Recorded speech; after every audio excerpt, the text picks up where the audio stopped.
Good evening, good Monday evening to you out there. It's just me right now. Willy Gibson is having problems, technical issues, so I went ahead and started. Not sure of how long the show will be. I'm not sure if Brother Gibson will be able to join this evening on this episode of 128 of Folks Talking Sports. But welcome. I'm, of course, KG Kris Gardner, owner of the Houston Roundball Review. Give me your comments, what you want to talk about, and I'll respond as I do, and give my thoughts and opinions on a few topics. Game 5, how do I do that? Game 5 of the NBA Finals starts in about an hour, 20 minutes or so. Boston Celtics lead the series 3-1. Dallas Mavericks got off the mat in Game 4 and routed Boston. Boston looked disinterested, like they didn't want to sweep. Mavs said, "You're not going to sweep us here." We're much more aggressive, played much faster tempo, took it to Boston. Boston was really just like, yeah, whatever, okay. Luka played great. Luka played inspired defense, which I've said for a while. Defense is effort. College, pro, high school, it's effort. It's want to. You have to want to play defense. You have to take that challenge upon yourself to play defense. Luka, I know he's a hell of an offensive talent, and sometimes he rests on defense, and he does not take that challenge upon himself defensively. He did in Game 4. Let's see what he does in Game 5. Boston has announced that big man Kristaps Porzingis is available to play Game 5. I'm not sure if he will or not. I think he was available for Game 4. Didn't play. His absence is noticeable defensively with his skill set offensively. Sometimes Boston, they go too one-on-one, too much one-on-one, too many jacking up threes, too many just no pass offense. And sometimes you just need to get the ball to the paint, get it to the post. Kristaps can do that. He's available Game 5. Let's see if he plays Game 5. What are your thoughts on that? Will Dallas force a Game 6 and bring the series back to Dallas on Thursday? Or will Boston win title number 18 in franchise history, winning Game 5 tonight in Boston? Talk some WNBA. I want to get Willy Gibson's on this, Brother Gibson's comments on this. As of today, it's only 15 games into the season for the Indiana Fever. But last show, episode 127, I said it doesn't look likely that Indiana would make the playoffs. Well, as of today, June 17th, the Indiana Fever are in the 8th and final spot in the standings of the regular season, which means they would make the playoffs. Sunday's win over the Chicago Sky, they're 5-10. The Fever are 5-10. The Sky is 4-9. Chicago's lost 4 in a row. The LA Sparks have lost 3 in a row. The Dallas Wings have lost 7 in a row. Ironically, the team with the worst record in the W, the Washington Mystics, have won 2 in a row to improve to a grandiose 2-12. But they're not far from the teams on losing streaks. So we shall see. Indiana's won 2 straight. Caitlin Clark was close to a triple-double in the 8-point win over the Sky on Sunday. Stuff in that stat sheet: 23 points, 8 rebounds, 9 assists, 2 blocks. She did have 5 turnovers, but hey, it's all right. She was efficient from the floor, 7 for 11, 3 of 7 from 3, 6 for 6 from the foul line. Aaliyah Boston, 19 points on 9 for 13 field goal shooting, 14 rebounds, 4 assists, 5 blocks, 3 turnovers. Kelsey Mitchell, 17 points. Alyssa Smith, 15 points. That's 4 of your 5 starters in double figures. That balanced effort. It's like Indiana's beginning to figure things out. It's amazing what you can do when you get a chance to practice with your teammates and not travel around the country over and over again the first 11 games of the season. We'll see how that goes forward. Your thoughts on the Angel Reese foul, the flagrant 1 foul in the game against Caitlin Clark. Your thoughts on the non-call against Las Vegas's Kelsey Plum in Saturday's game against the Liberty. I got to say this. I did not watch Saturday's game. I was working all day.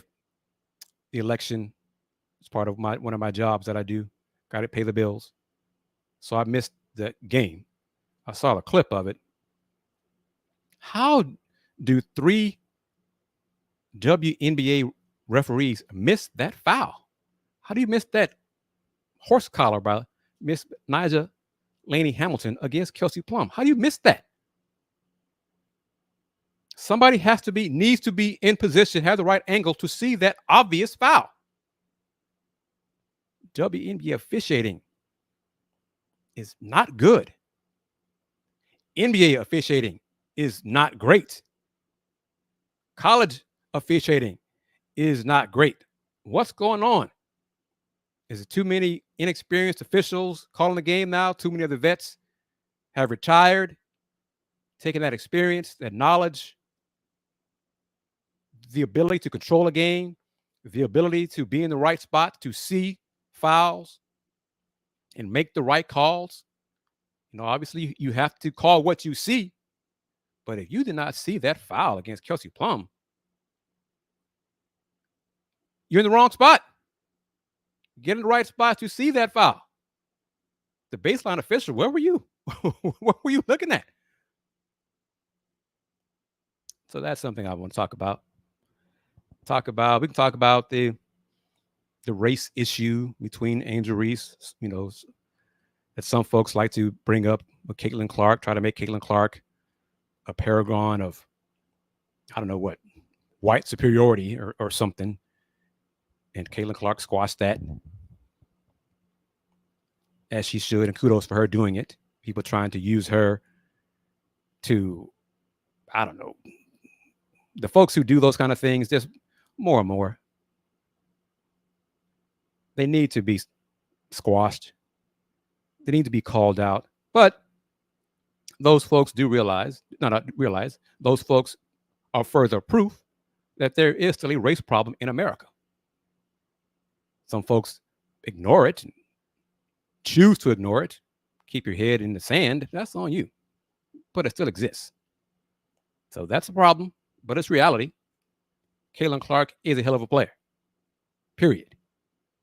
She's not a hell of a white player. She's a hell of a player. Period. Angel Reese. I think Angel had a double-double in the game against the Fever. Didn't shoot well. 4 for 13 from the floor. But she did have 11 points and 13 rebounds and 5 assists and 2 steals and 1 block shot. So she is playing better. Chicago made a change to their starting 5. After head coach Teresa Weatherspoon said the game before, don't ask me about making any changes. Well, Texas A&M alum Kennedy Carter started the game against the Fever. Miss Dana Evans came off the bench. Kennedy scored 18 points in her 28 minutes, 8 for 14 from the floor, had 4 fouls, 4 assists, but it wasn't enough as Chicago lost to Indiana 91-83. Chicago is now 4-9 on the season. Indiana is 5-10 on the season and currently in that 8th spot for the playoffs. Playoffs, yes, playoffs. Haven't heard anything about how Jamal Shead's workout went with the Rockets on Friday. Salute to Houston Cougar head coach Kelvin Sampson for bringing it up, mentioning it Thursday during his media session, because if he had not mentioned it, most likely the majority of the local media would not have known about it, because the Rockets media, the Rockets personnel, front office is so hush and close to the vest about workouts and making players available to the media to answer questions about how the workout went. What is that hurting? What is the problem with that? Other NBA teams allow media to talk to the players after their workout.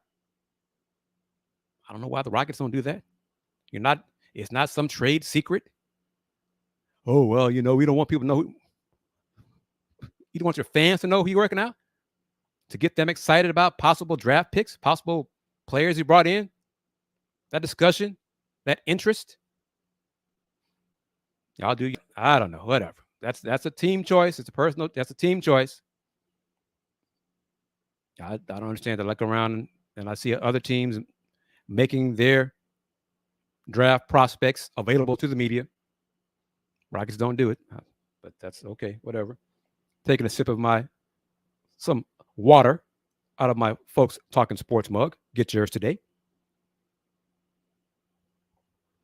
Thank you for everybody watching on YouTube and Twitter. YouTube, 2 channels. First, of course, is the original Houston Roundball review on YouTube.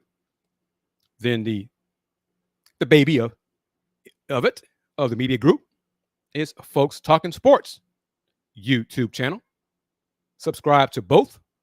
Thank you to those folks who signed up as new subscribers the last few days on the Folks Talking Sports YouTube channel. Got a long way to go to get to the following numbers on the original, but it's okay. Got to keep hitting that rock, as Coach Sampson said to me last year. I will do so. You can follow on Twitter, Folks Talk Sports. On Twitter, X, Musk, whatever, Folks Talk Sports. Do that as well. IG and Threads. Folks Talking Sports, a little bit different. I spend more time on those 2 platforms, posting content to Folks Talking Sports. So that as well, sign up, follow the show for content on those platforms also. Again, Brother Willy Gibson was trying to log in, trying to get into and join the show. Hasn't been able to so far. So that might shorten this show because I already had some questions for him. I want to get his thoughts on who the Cavs have brought in for workouts and who the Cavs are close to hiring for head coach. Willy Gibson said last show, he mentioned that the Cavs were bringing in James Borrego for a second interview. And lo and behold, that was true. Mr. Gibson does not lie here on FTS. He covers the Cavs. He has sources too. So you heard that here. If you watched the show, you heard it here first. So he is knowledgeable. I want to also get his thoughts on the Big 12 and Commissioner Yormark's money endeavors, financial endeavors, the naming rights, possible agreement with Allstate, agreement deal. Where, give me your thoughts on this. Everybody watching, chime in with the comments. The All-State Conference, renaming the Big 12 to possibly the All-State Conference, where All-State pays the conference between $30 and $50 million annually, and that money will be divided up to the member schools. So you're looking at $2 to $3 million to each school, and that money would go to paying the student assets as part of the revenue sharing agreement that universities, the presidents, have agreed to for the next 10 years. Revenue sharing is coming to college, big time, semi-pro college athletics. Has to be agreed to by Judge Wilkin, I believe. She has to sign off on it. And I also think that the NCAA members are going to have to do some agreeing and negotiating with the players. Here is looking dapper. Look at him, dapper. That's what it was. He texted me about having technical issues and stuff. That's not true. He wanted to get clean for the show. That's what it was. Look at this. Look at this, audience. Look at this. Cut it out. That's what it was. He wanted to come on clean and put me to shame. See, I'm coming from back working in the yard, got on a t-shirt and stuff, but he's coming in with a look at that. How you doing, sir? I'm good, sir. How about you? I'm doing well. Good. Touching on this, going to work backwards. Now that you're here, how do the Cleveland Cavaliers, handle draft prospects? Is media allowed to interview them? Do you know who they are? After the fact, we find out after the fact. Find out from them, from the team, or from who? Depends. It depends. Okay, on what? Who you know? Okay, I'm just being honest. No, that's true, because I wanted to compare, like the Pacers. Yeah. They allow media to talk to their draft prospects. I think a handful of other teams do. The Rockets don't. Okay. Yeah. Okay. I bring all that up because I was curious how they handled it.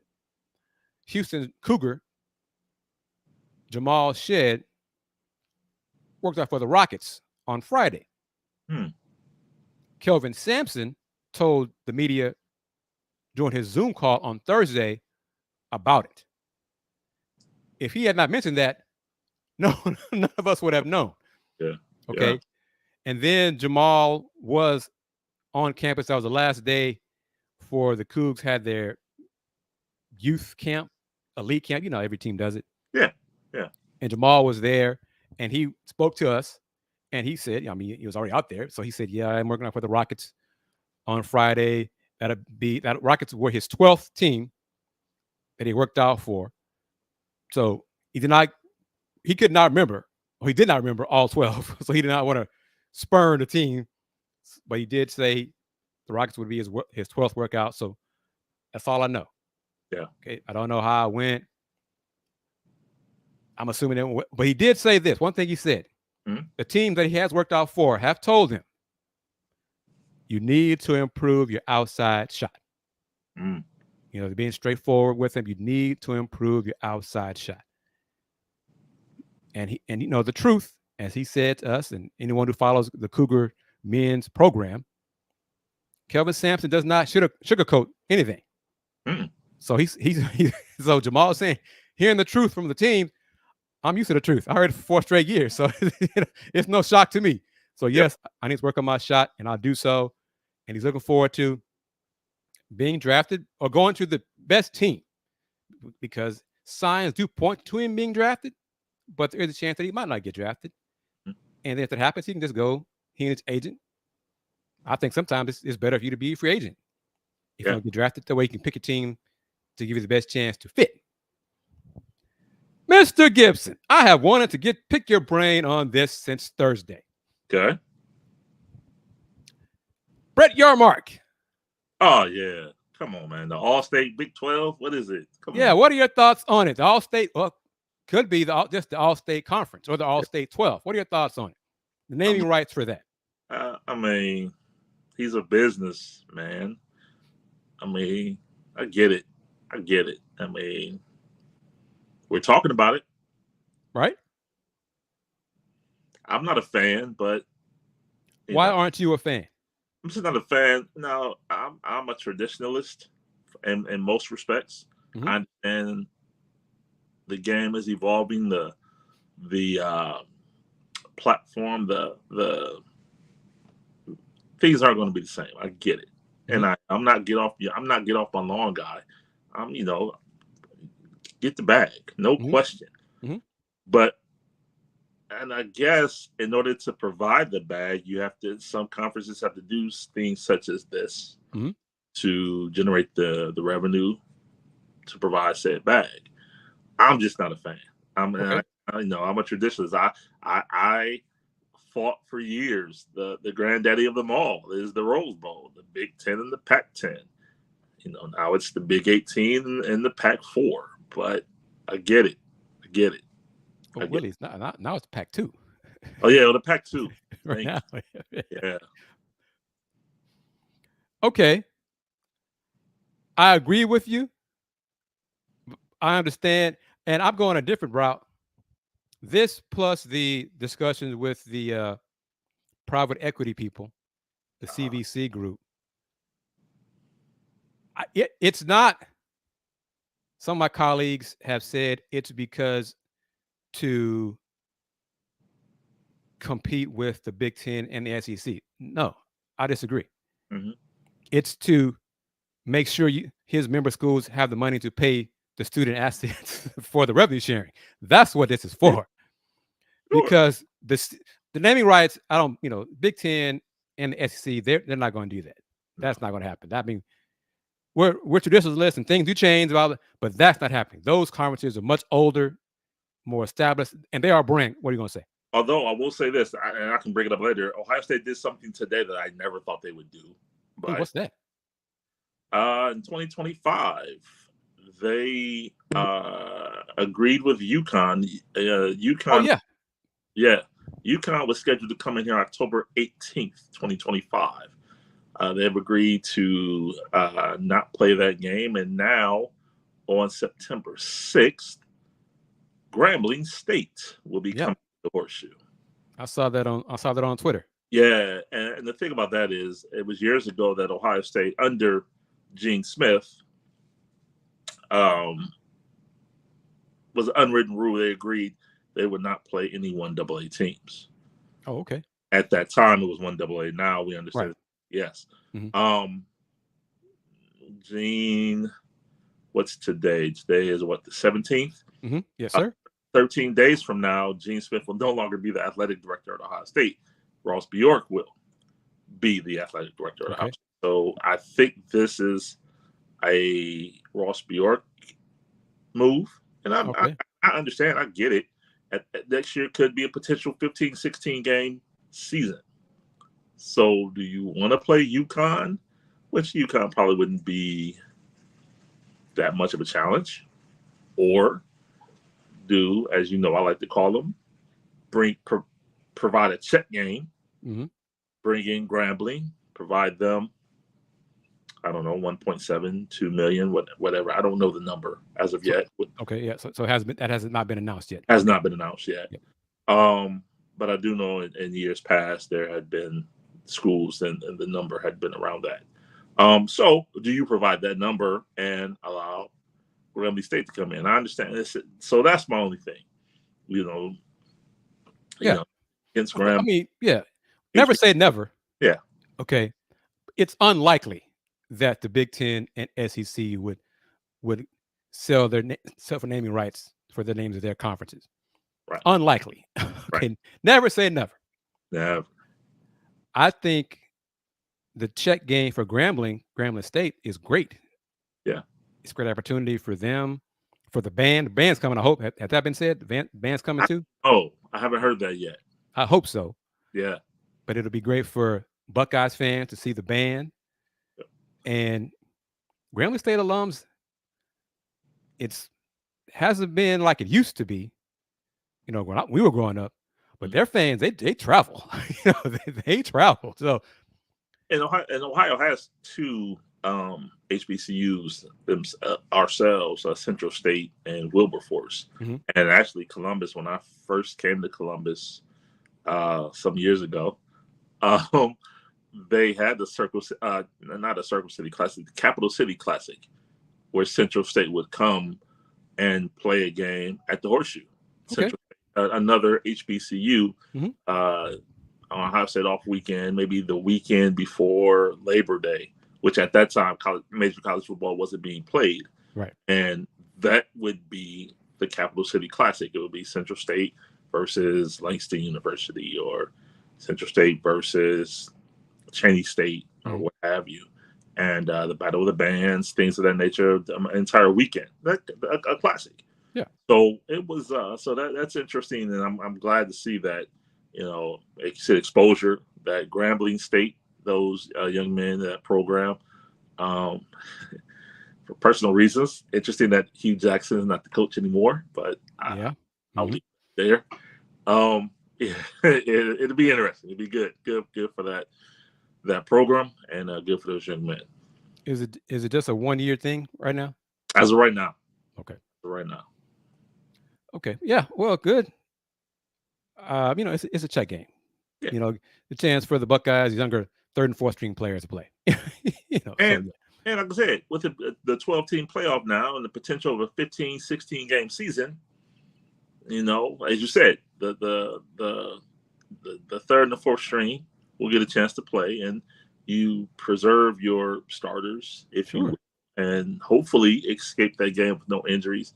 That you can provide that, give them a little more rest later on in the season, November, December, and now January. September 6th. So would that be 0 week? No, we actually open up at Texas. Oh. 0. Yeah, Okay. week 0 at Texas. Huh, and then it's at Texas. Then now it's Grambling. That was previously a bye week. So it's at Texas, Grambling, Ohio University, and then I believe it's Marshall. Okay. I believe. All right. Mr. Gibson. Yes, sir. Any thoughts on the horrible officiating in the WNBA? Boy, that was a meeting, wasn't it? Yeah, man, it's bad. It's bad. It's bad. Yeah. And I think it's gotten worse. I agree. And why do you think that is? I think with exposure came, I don't think they were ready for the exposure, if I could say it like that, because it's always been bad. Yes. But now eyes are upon it. And so now it's being magnified. And this is kind of funny / sad. Mm-hmm. Ed Malloy is an NBA ref. Yep. Okay. He started officiating in the W. Okay. Before being promoted to the NBA. During his time as a ref in the W, I remember clearly, I don't remember what game it was, but I remember clearly Comets head coach Van Chancellor saying about Ed Malloy, he has to be the worst referee in the W. Wow. And to me, every time I see him, Ed, in the NBA, I think back to what Coach Chancellor, because he was bad in the W. Well, he just was not good. His calls, the angles. So when he got the call to the NBA, I was like, what in the hell? Are y'all serious? Have y'all seen what this man does in the WNBA? Right. Wow. Man, It is bad. Timothy Taylor, thank you for chiming in. And it's a good question. I said this before you joined, Brother Gibson. Officiating is bad in the NBA. It's gotten worse. Yep. It's gotten worse in college. Yep. I think, and you give me your thoughts on this, I think a big factor in it is the old school refs have retired. Yeah. So you got a lot of younger, inexperienced officials who just aren't used to the pace, the calls, how to control a game. What say you, sir? Scott Foster hadn't retired. I kid. And he's one of the highest graded officials. Yet he's other folks are wondering, like, how is that possible? Wow. Yeah. I agree with that. Yeah, I agree with that. Back in the day, I mean, and I know the adage you should know a ref's name and you know the ref's name, and that's a problem. But I mean, what Daryl Garrettson and Hugh Hollins and Earl Strom. Loved Earl Strom. Yeah. So, as you said, those guys, but then, a lot of it, unfortunately, with the whole Tim Donaghy situation, and then even with if you go back a little further than that, the travel situation. Yep. With the, rebates on first class tickets and what have you. So, yeah, that kind of depleted the roster, so to speak. But like you said, now you have some guys. I'm at the games like in Cleveland, and I'm looking like, okay, now Zach Zarba, but then you see the two other people with him, and it's like, who? Yeah. Who? Like, he should be like, with all due respect, the look is this is a CYO ref, a Saturday. Go back to Timothy's question. They're coming from the G League. Yeah. That's where they're coming from. Yeah. They're coming from the G League. Yeah. Yeah.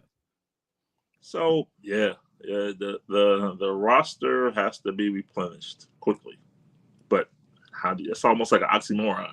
It can't be replenished quickly because you want to have good refs, but as you said, the G League is the proving ground. So. And the female refs, they're inexperienced.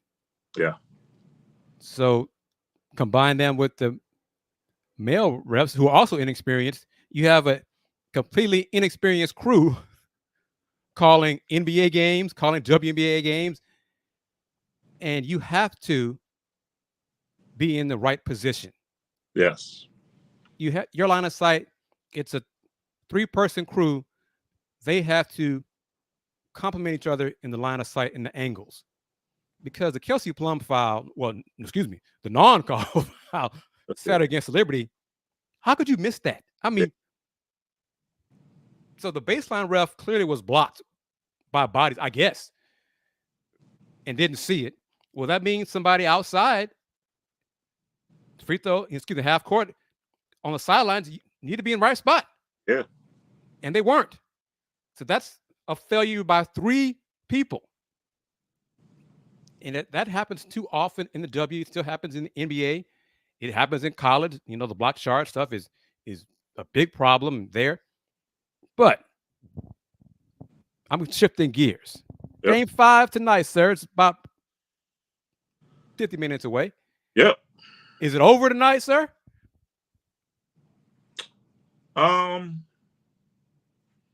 No. David Adam Silver.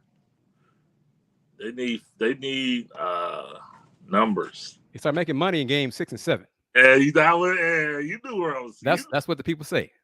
You knew so I've heard. Right.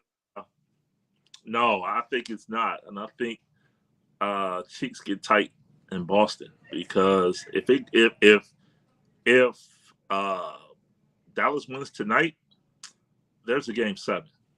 You're not going home to lose game 6 if you're Dallas. So if they win tonight, there is a game 7, and then all bets are off at that point.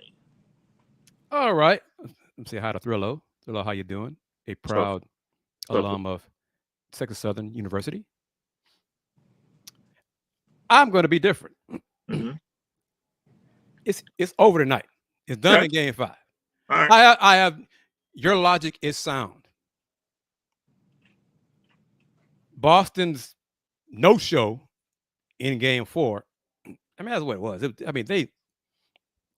was like they didn't even want to sweep. Right. Like they put such a little effort into game 4. It's like, we'll just go back to the crib and get done in game 5. Right. Their performance in game 4 is why I thought the series would go 7, because you knew Boston would just lay an egg at some point in this series. Well, they laid it in game 4. It was an ostrich-sized egg, or whatever the largest dinosaur egg was in prehistoric times, because it was massive. Yep. We'll see.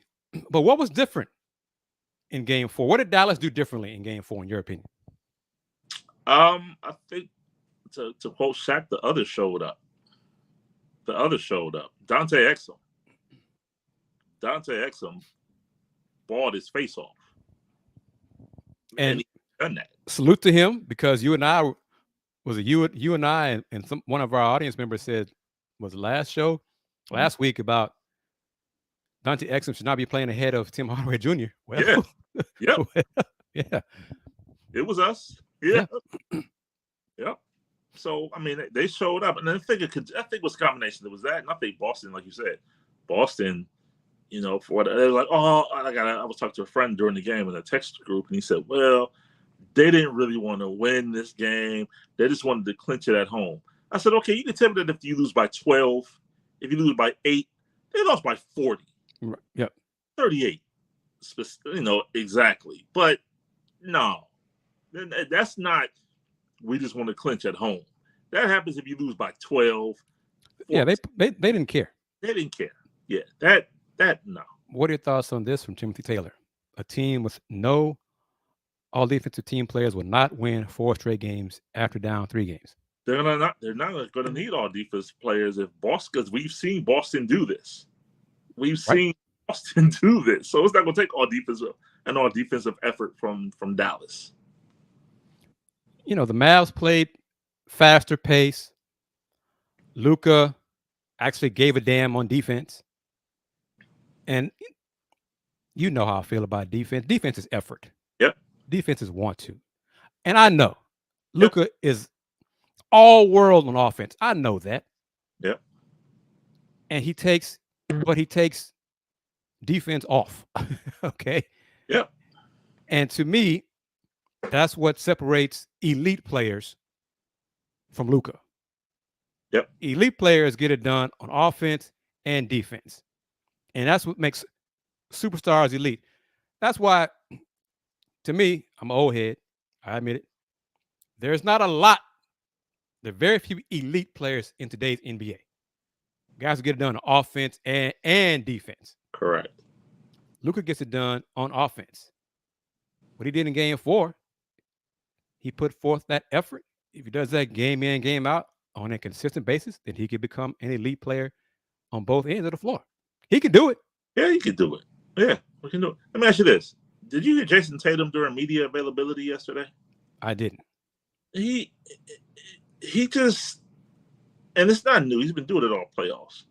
He's like, well, it's not the end of the world if we don't win game 5. We'll have more chances to win. I'm like, bruh, that's why they say you're not a closer, because you say stuff like that. Yep. Like, come on, what? What are you talking about? Our job is to finish. Job's not done. We got to go in here at home. If you don't have incentive to close it at home in game 5, after what you just did Friday night. Yeah, he's I guess in a sense, he's trying not to make it bigger than basketball. So I kind of get it. But you as an all NBA player, you as the leader of the team, there's some stuff you just should not say to the public. Okay.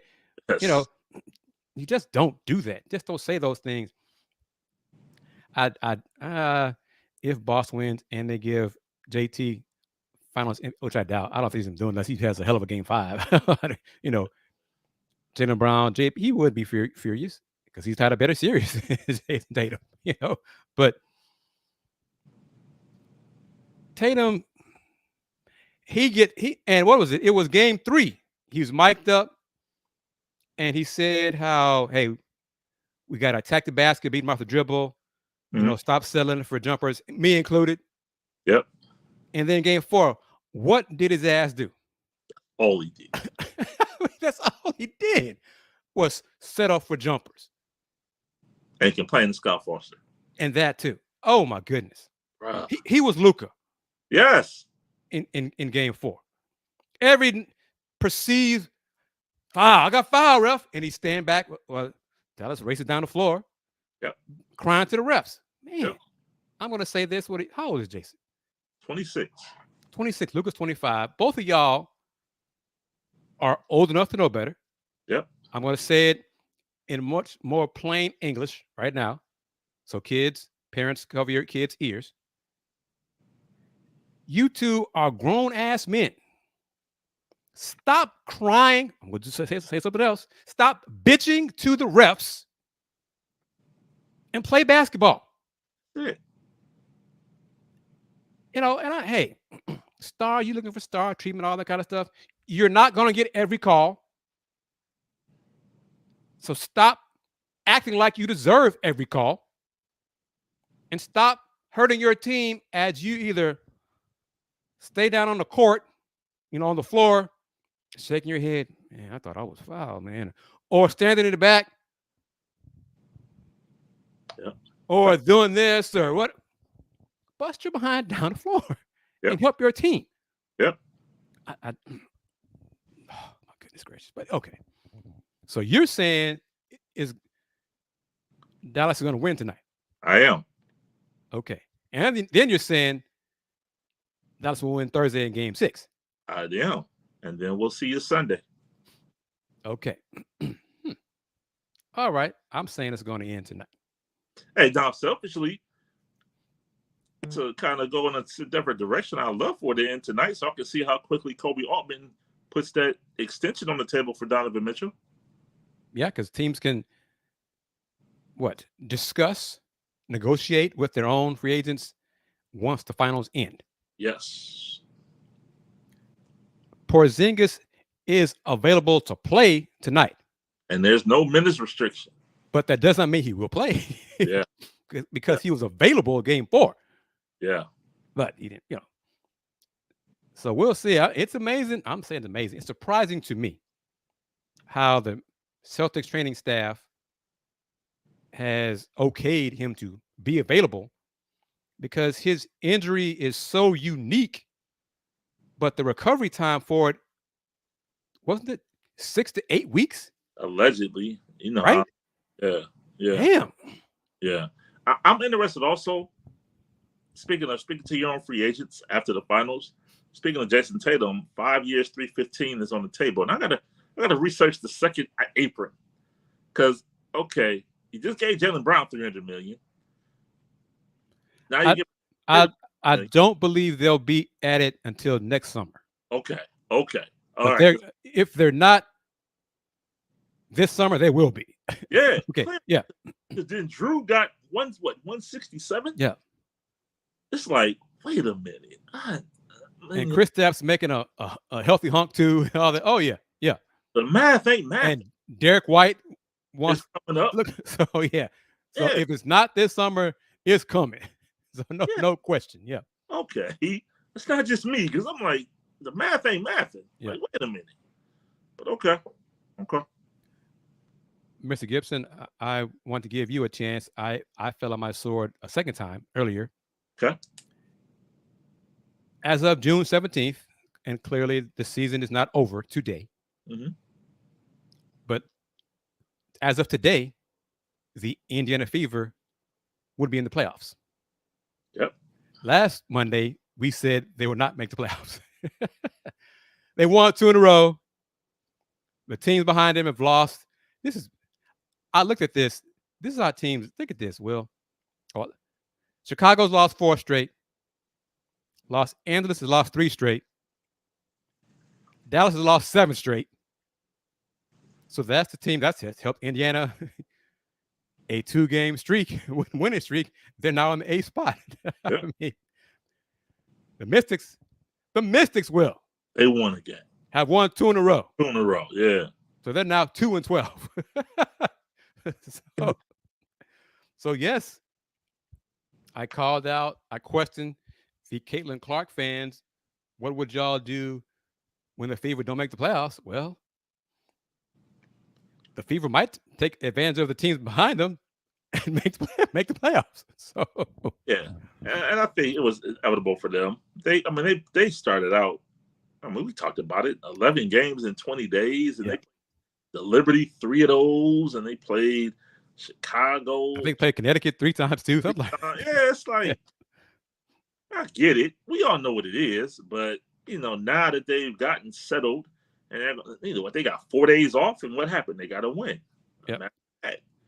So, I think now what they played Atlanta, and then they played Chicago. Yeah. So they play teams they can beat on paper. That they're on the same level, if not a little better there. And they won. If I recall, they beat Atlanta. Caitlin Clark only had 7 points. Right. Mm-hmm. So yeah. And she bounced back after that. Sunday, she had 23, 8, and 9 against Angel Reese. Angel had 11 and 13. Yep. But Caitlin Clark was 7 for 11 from the floor. Yep. I think Camila Cardoso had a double as well. If I remember properly. Let me see. I think I have that box score. Still have that 12, box score. 12, something like that. She had 10 and 10. 10 and 10. Okay. Mm-hmm. So Camila and Angel both had doubles. Neither shot 50% from the floor, but neither are great shooters. They're evolving shooters, and Angel Reese neither has great range. Angel is not a great shooter past honestly 8 feet. Yeah. Yet. But You're right. Timothy says most of the W's mediocre. The Liberty won the 5 games. They finished the 5 games of the WNBA Commissioner Cup undefeated.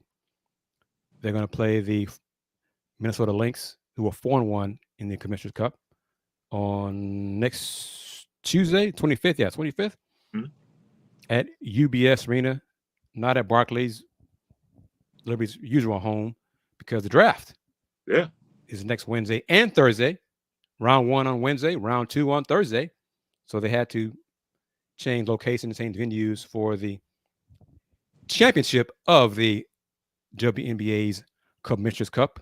Winners, I think, splits, I want to say $500,000. I think that's right. I think you're right. Yeah. Nice hunk of change there for for them. And doesn't mean much to folks like Thrillo and Mr. Taylor. That's just probably shoe money for them. Yeah. But for folks like you and me, that's a big deal. It's big, big money for that. Sure. But okay, I think that's about it. I just want to get your thoughts on who will the Cavs hire as head coach, sir? I think it's James Borrego. He was in Cleveland. Remember last week I said after you said yes, turned down the Lakers, Cleveland should be on Borrego this week. Well, actually, he was in Cleveland on Tuesday. That's how quick they were. So salute to you, sir, because you said that here last Monday on Folks Talking Sports. Yes. Yeah, he was in Cleveland on Tuesday. They also talked to Kenny Atkinson again. They also talked to Micah Nori again. But I think the leader in the clubhouse is James Borrego, and it's just now getting it done. Want to put a timetable on it? Before the draft. Okay. That's fair. The Pistons, and this is where I'm thinking. As soon as I saw it, hired or announced their hire, I guess I don't know if they've announced, but I saw it. That Fred Vinson, joining the staff, and I was like, well, that means Monty's gonna be back for a year. That's his guy. So as soon as I saw that, I was like, yeah, Monty's safe for a season. Yep. So I was like, well, okay. And yes, are the Lakers waiting until the finals are over? Yes, that's what most of us believe. Yes. Yeah, I agree. Mr. Gibson, were you shocked, surprised when Mr. Danny Hurley said it was not a leverage move? And it was almost like he took offense to people saying that he leveraged the Lakers' offer to get more money from UConn. All I know is the report said it was $32 million before his name surfaced as a Laker candidate, and now it's more than 50. Yes. I want to play this, get your thoughts on it. I hope the volume is good. I've already posted it on my Houston Roundball Review YouTube channel, but these are the final comments from head coach Kelvin Sampson from Thursday's media session. It's about, 3+ minutes. Okay. When you hear it and when it's done, I'm curious to get your thoughts. Okay. Here we go. A learning experience, I think, for our fans and our coaches and our student athletes, that you just don't jump into Big 12 and think that you're on the level playing field with these teams. That's why we need to continue to build our donor support.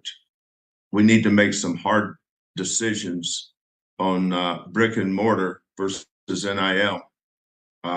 Things that we didn't have to think or worry about 5 years ago. 5 years ago, you said, what's it going to look like in 5 years? Well, it's here, and here's what it looks like. Okay, what's it going to look like 5 years from now?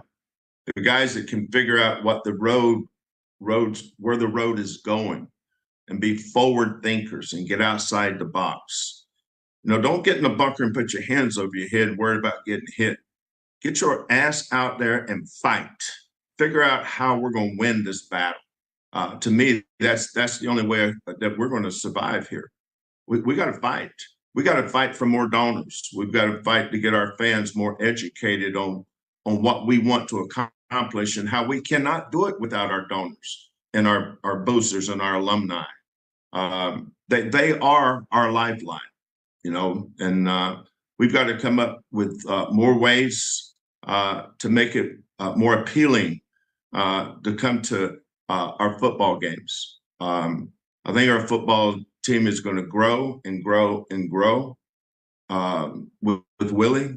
I'm looking forward to it, but we need to me, it starts this fall with filling that football stadium. We got to get butts and seats. That's got to get real. Our marketing people's got to get off their butts and figure out how we get butts and seats. It's like there's a lot of ways to win a basketball game other than making shots. If we're not winning, then let's figure out how to get people in those seats. Let's make it fun to come to football games. I roll in here most mornings about 5:55, 6 o'clock. Willie Fritz's car is already here. He's already here. His kids, I see them zooming by me with those little scooters all the time. They're working, man. His football team's working. Let's support them. Let's get some butts and seats. And we all have priorities that we have to take care of with our families. But if you have our programs, we sure appreciate it. But we do it for you. I know when we go to Dallas and we're playing Duke, or we're going to San Antonio playing Arizona, or we're in Pittsburgh playing Illinois, I can hear the pride in our Cougars. Our to have one of their teams at a national level, and we're going to keep working our tails off to remain there. But we need your help. Your thoughts, sir? I know, but before he mentioned Willie Fritz, as I'm listening, I'm like, I know Willie Fritz is like, thank you. Yes. I have an ally. Yes. But he's right. 100%. He's right. That you got football. I mean, for most Power 5 programs or Power 4 programs now, football is the straw that stirs the drink. And if you're not getting butts and seats at the football game, then everything else is going to suffer. It just is. So, and as he said, the Big 12 now, you got to put your big boy pants on. You got to get your donors. You got to get your people, your FOPs, as I like to call them, the friends of the program. Mm-hmm. Happy, and everybody from Blue Chips. You gotta get it. You gotta get it. You gotta get prime example. And not to make this about us, but it's alumni week for Ohio State basketball this week, and I think I sent it to you last week. Mm-hmm. Mike Conley, for the second time, donated $100,000 to one of the collectives here for NIL at Ohio State. D'Angelo Russell came in town today, and my understanding is will shortly follow suit. But it's not just the players. It's not just former players. Right. That's just an example. But he's right. You got to get your donors. Your FOPs on board. And it starts with football. And disagreeing, Timothy, he's not Coach Sampson. If you took it that way, no. He demands more from marketing. And Timothy, thank you for being a consistent viewer of this show. I think you're a new viewer, so I just want to let you know. I've said this for years, what Coach Sampson has said. Willie has learned, as we have collaborated on these Folks Talking Sports episodes, of the plight of Houston Athletics marketing department. Yep. Willie numerous times has rolled his eyes when he's heard me and Andy or me and James or me and AD, whoever, talk about something at Houston Athletic. He's like, what? Come on. What? Yes. So what Coach Sampson said Thursday, he said to me privately in much more colorful language than that. But he said it publicly there Thursday, and I agree with Will. Coach Fritz, I'm sure. Thank you, Kelvin. Thank you for saying that. Thank you for putting it out there publicly. The quotes have been in the Chronicle, have been in, I forget, Chris Baldwin. Chris writes for something. I'm sorry, Chris. But his paper, he's put it out there. Those quotes, those comments, folks have shared the video. Alums have shared the video that I posted on Facebook because it's true. I've said it for years. There are too many people too many alums that rather see the opponent play than their own alma mater, as in the Houston Cougars. Well, this is big time, as Will said. This is put your big boy pants on. You talked about you wanted to be a power conference. Well, you wait to not in a power conference. You got to support the school. Support your alma mater. Support where you spent 4 or 5 years. Got your degree. I don't understand. I'm just confused how you got your degree from UH and then you don't want to support your university. If it was good enough for you to get the degree from there, I think it's good enough for you to support your alma mater. Agreed. Flip side, marketing has to do a better job connecting and keeping in touch with the alums.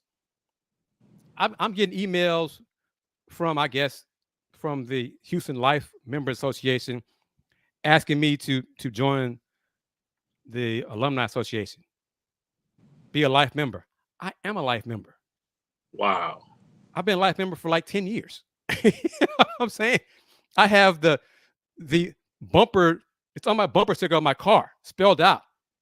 Houston Cougars Life Member Association. Wow. So why are you sending me that stuff now? Stuff like that. Wow. I mean, things like that.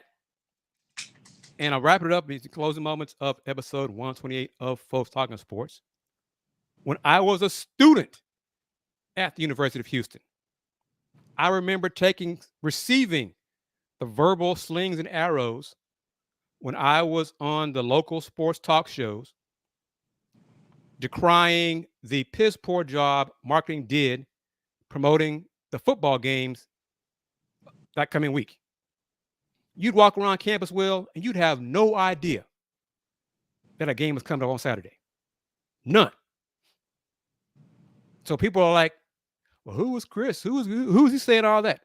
And then when I told them I'm a student here. Oh, you go? Yes. Oh, they've gotten better since then. Took them years after I graduated to start putting signs up, putting marquees up and reminders, notes. Hey, we got a game that's coming Saturday against so-and-so, get your tickets, all those things. It's gotten better. Still has a long way to go. Mm-hmm.